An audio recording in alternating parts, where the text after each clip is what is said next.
Hi everybody, this is Phil Marshall, and I'm excited to share with you a historical event that occurred on Friday, June 13th, 2025. What you're seeing here is me uploading my manuscript for my debut novel, Taming the Perilous Skies, a hard sci-fi novel of 137,000 words, into Spoken. And what you'll see here in just a moment is that we have the very first fully automated multicast audiobook production in history. And so the first step in the spoken process is to analyze what kind of work this is.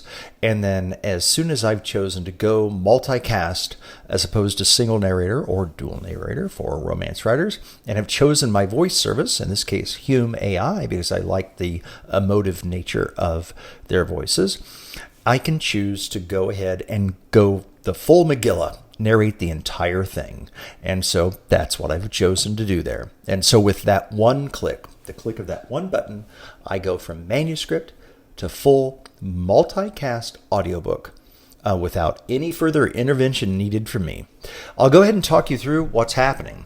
And so the very first step is to analyze the narrator of the work and every single character. And so a description is created around them and a voice prompt created for the narrator and every single character in the book the way that I have described them. And so we loop that voice prompt through the voice service to generate those custom voices that are exclusive to me. And I have over 100 speaking characters in Taming the Perilous Skies. Even if it's somebody coming in through the crowd that says, "Excuse me," there is a voice generated for that "excuse me" person. Once the voice has been selected, in this case automatically, then it moves on to separating all the passages. And that means that the spoken passages versus the dialogue tags, it's all parsed apart with the emotional arc, the padding, the tone that every character uses, passed into the voice service in order to create the perfect narrative for this work. And so what you're seeing now is the end result, fast forwarded for the sake of time. This took about 3 hours actually. And so because we went all in and narrated the entire work, now my 50 chapters plus my epilogue are fully narrated. Let's take a listen.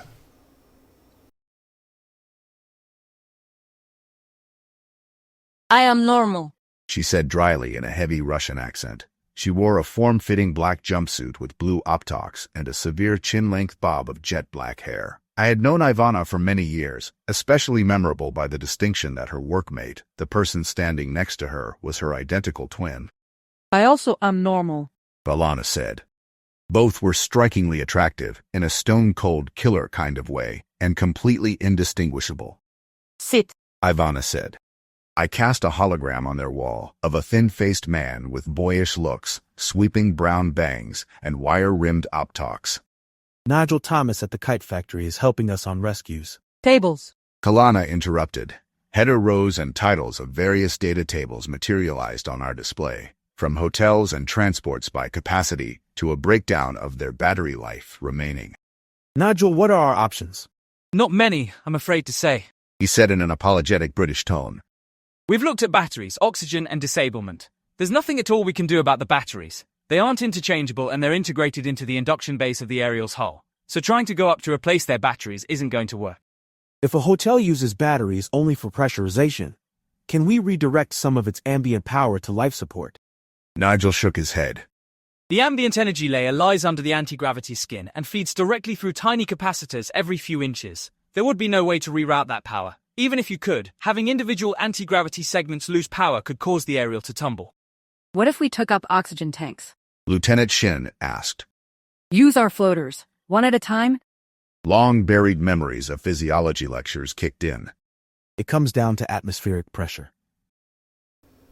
And so there you have it, with accents and padding and the emotional cues to cue different emotional states that happen all automatically to complete a narration. Here's an example of Jack Woods, the description for that character, and then the voice prompt, which I could change. I could generate other ones if I wanted to replace those or choose voice actors from the library. But that is it. At that point, it's done. And you can just make it now available to the world. And I've done that, although officially not until September 12th. Made with Spoken. Taming the Perilous Skies, a Spoken multicast production by Phil Marshall. I am very proud to have been a part of this historical event. And big thanks to the team at Spoken who has helped make this possible. Taming the Perilous Skies, available for purchase September 12th.